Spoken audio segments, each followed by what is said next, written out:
Hello guys, welcome back to my channel. Thank you so much for being here. I really appreciate you. Make senzeni i-follow up yomgidi kaThembisa. Usisi uyatrenda, it's all over social networks, and then ukhona uya-explain umgidi wakhe uba kwenzeka ntoni, kwahamba njani. Uthi ke yena usisi xa i-explain azange yena abize abantu be-show. Aba bantu bamfowunela ubuzwa kuba iinamba zakhe bazifumana njani. Uthi yena inento nokwenza nobrada nomalume wakhe, so bazifumana kuye umalume into wathini.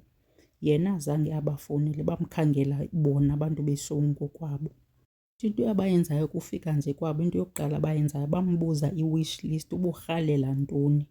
Wazibala kuba yena urhalela emgidini wakhe kubekho inkomo, urhalela kubekho iigusha eziyi-15, urhalela kubekho iintente eziyi-4, urhalela izihlangu ze-5,800 hayi une-taste. Uthi yena wayicinga iba ishow izayikhavarisha i-cost, hence bembuza into azirhalelayo.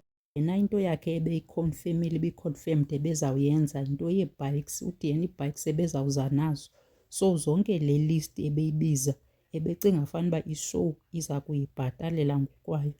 So iqhubekile ke ishow, xa ibona uba akho kwamali ipopayo, akho nto yenzekayo, wabona uba namane ithi ikhansele le show. Uthi wafowuna ke kusebusuku wathi yena ucela uyikhansela le show, akasafuni uqhubeka. So uthi hayi bamcenga uba sicela uqhubeke nathi, uqhubeke sowuqalile.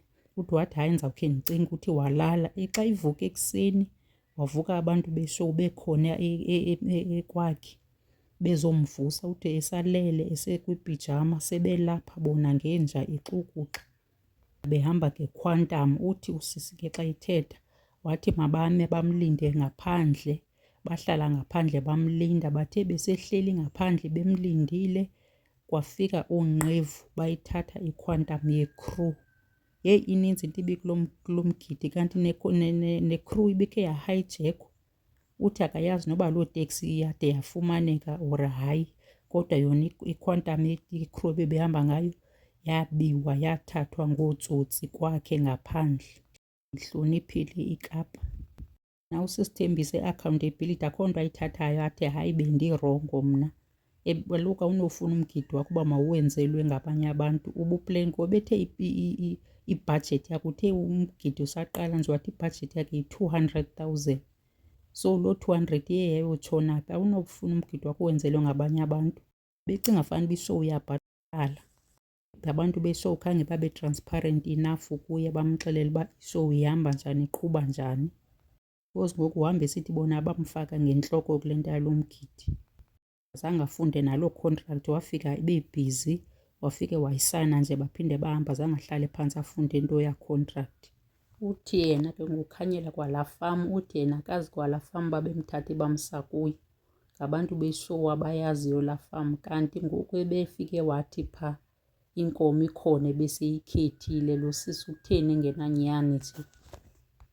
Lo sisi izinto zenza worse ngohamba explainer because yena wabarongo. Ngoku wenza worse, ngoku ugcwele kwi-social networks uhambe explain into engadibaniyo.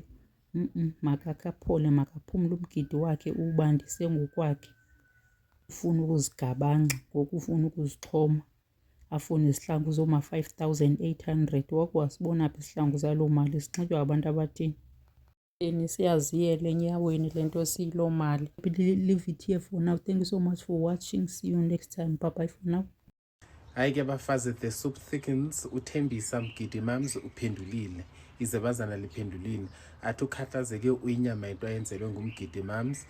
Akathethi ngekadabs, into kadabs nje ibeef yabo yakudala ebisakhula. But I'm like, ubumsaphi? Why ubuzothi makabe ngumuntu okuncedisa kanti nebeef?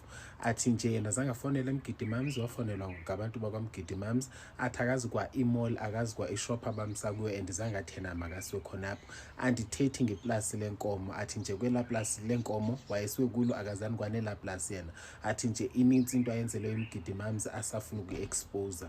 Ndithi ke we are set for this bafazi, we are waiting for a response yezewazana. Athi nje isabotage yonke into ayenzelwe nguMgidi Mams.